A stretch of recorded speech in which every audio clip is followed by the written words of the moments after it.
Trigger warning, child death, and mentions of an affair. I don't care if my brother dies. This story is insane, guys. Let's get right to it. Backstory. I'm an 18-year-old male. I have a sister who's 16. About 8 years ago, my father dropped a bomb on our family.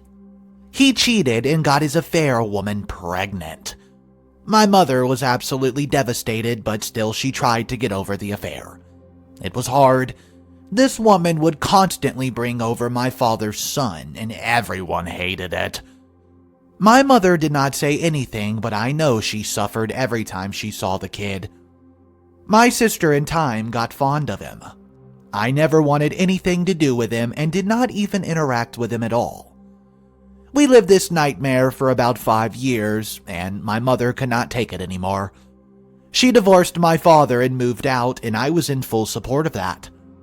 They asked us who we wanted to live with, and I instantly chose my mother. Sister chose my father, and I see that as a huge betrayal. At this point, I did not consider her as my sister anymore.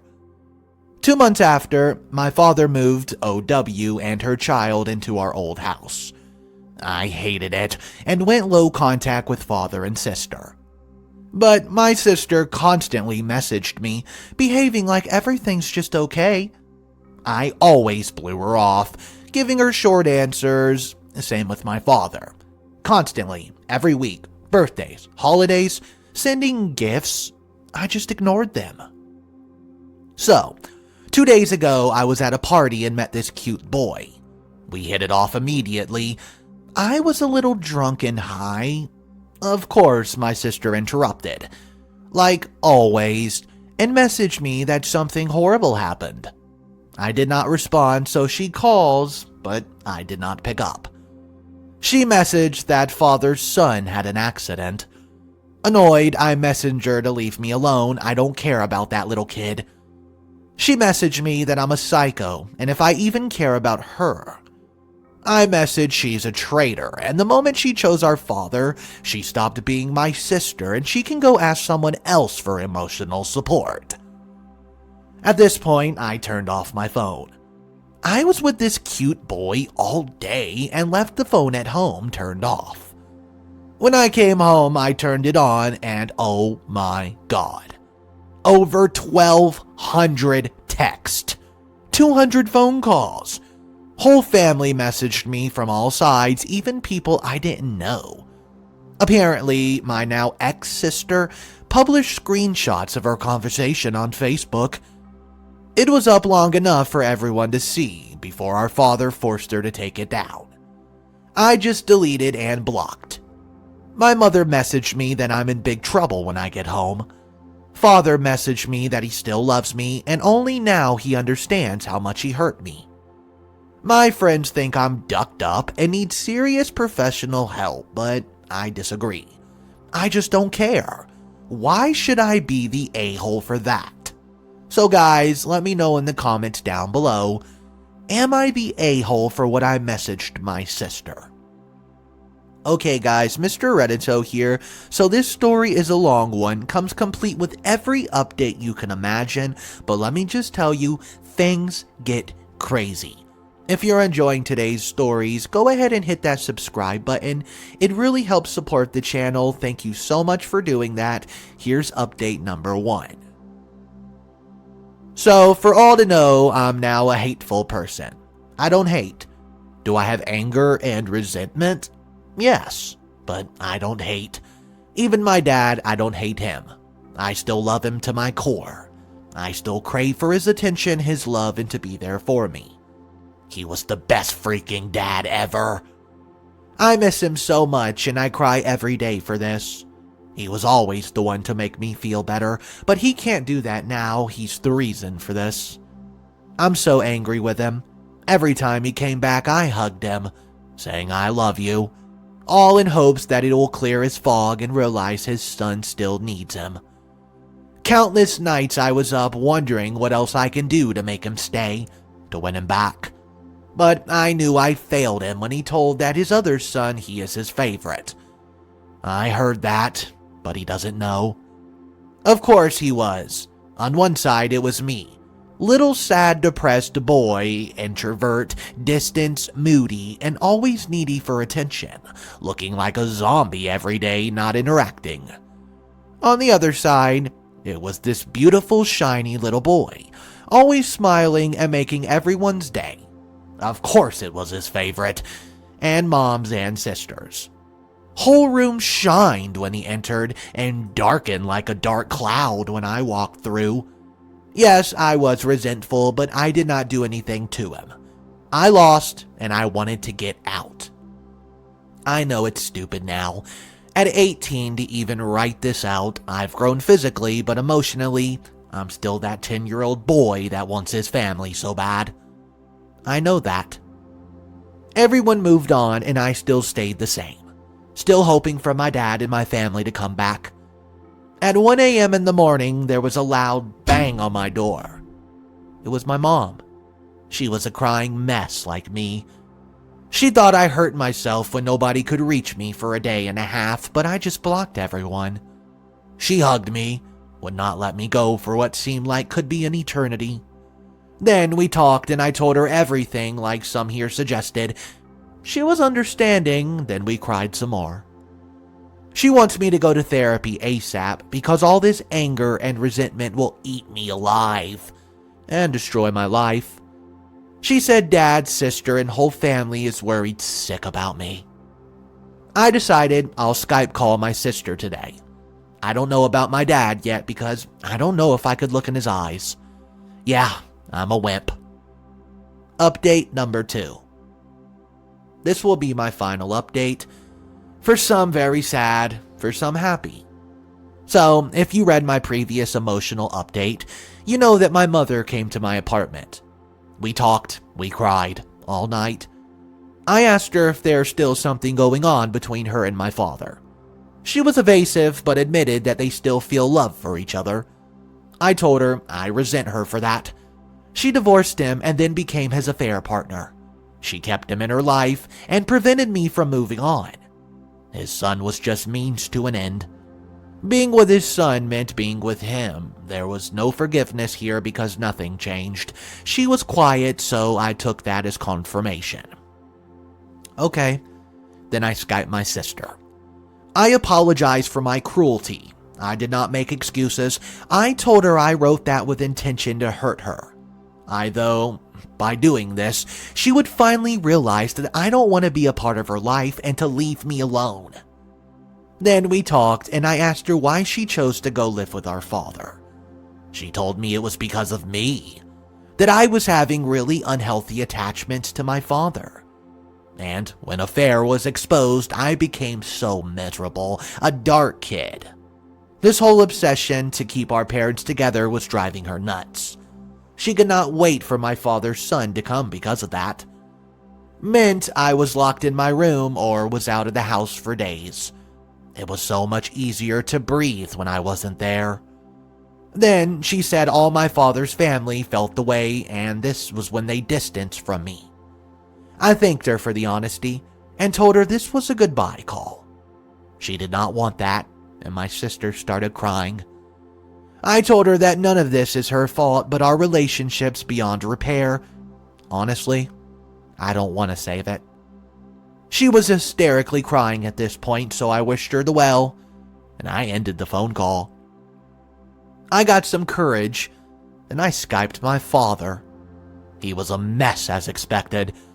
I did not see him for a very long time, and he changed a lot. I apologized to him too and told him I'm so sorry for his loss.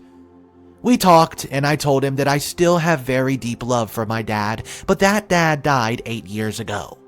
He hurt me over and over again and he simply did not care. I became a non-factor in his life and that broke me. He's the reason that I'm the person I am today, cold. I told him I don't want him in my life anymore and I'm going no contact.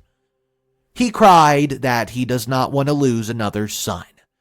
I said we lost each other, Dad, 8 years ago. Then I hung the phone up.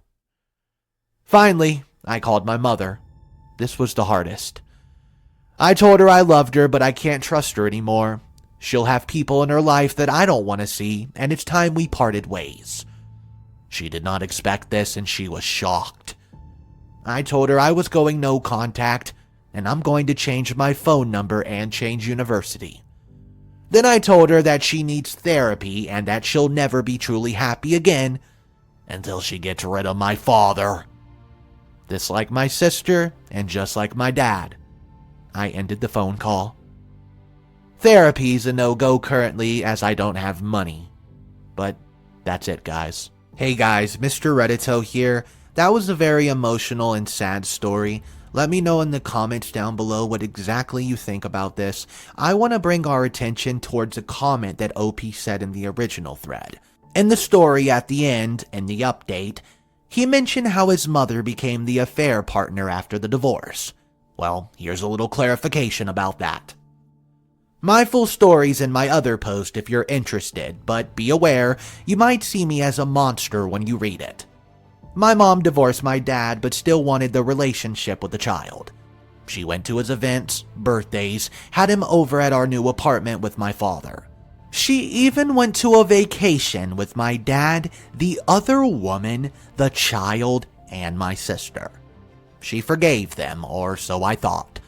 Turns out divorce was only on paper and her and dad still loved each other. She became his affair partner's affair partner. I really resent her for that. I could not heal because I regularly had to see sister, dad, and his child at my new home. It was so difficult. Alright guys, so that story was extremely intense. Let's read a couple comments. So, explain it to me like I'm 5 years old, please. Do I have this right? Dad messes with affair partner, gets her pregnant with affair baby. Mom divorced dad, but becomes the new affair partner. Sis chooses to live with dad, affair baby dies, and everyone's broken up about it except OP.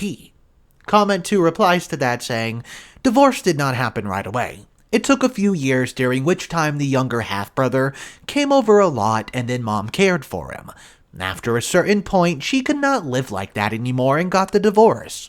Sounds like dad was just juggling her and affair partner the entire time. Guys, what do you think of that? Do you think that's true? Let me know in the comment section down below. I would love to hear your opinion on this one because, man, this one was crazy. We're going to look at story number 2. The title is, I, 27 female, found out I was not invited to a coworker's party because his wife doesn't like me. If you're not subscribed to the channel, please know it helps me out a lot. It supports me on the algorithm, and I much appreciate it if you click that button right there. Alright guys, let's get started with story number 2. A coworker threw a party at his house over the weekend. I found out from other coworkers who were invited. Dan and I started working together earlier this year, when he joined our department. We aren't on the same team, but often we'll hang out at lunch or at the bar after hours with everyone else. We're not super close, but we are pretty friendly, at least on the same level as others who were invited. Yesterday, a coworker I'm close with pulled me aside and told me she felt bad, but she and others were invited to Dan's house over the weekend for a small get-together. It wasn't coworkers only, and Dan and his wife's friends from outside of work were their majority. I was a bit hurt I wasn't invited, and asked if she knew why and if I had done something to upset Dan. She told me that it was general consensus that Dan's wife did not like me hanging around him at work, or happy hour, and that I apparently give her, quote, homewrecker vibes. She overheard the wife telling her friend this and at the party in a different room from the main area, and eavesdropped a bit. The wife said it was weird that I follow him on Instagram, and like all his posts when he doesn't follow me back. I was mortified by this.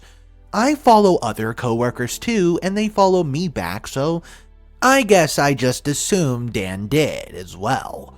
Her friend apparently then asked if the wife was worried that I would see photos at the party, to which the wife responded, "What? I can't have a party in my own house without my husband inviting her? She doesn't spend enough time with him every lunch or happy hour? Maybe now she'll get the hint to duck off." I don't have any feelings for Dan beyond work friendliness, but now I feel like I've done something wrong, and I'm being made out of this horrible office hussy. I unfollowed him from social media after my coworker told me this and got lunch with some other people yesterday. I still said hi and such when I saw him, and we were both polite. He did not mention the party, and I did not mention that I was told. I can't figure out what it was that ticked this wife off. We don't hang out one-on-one.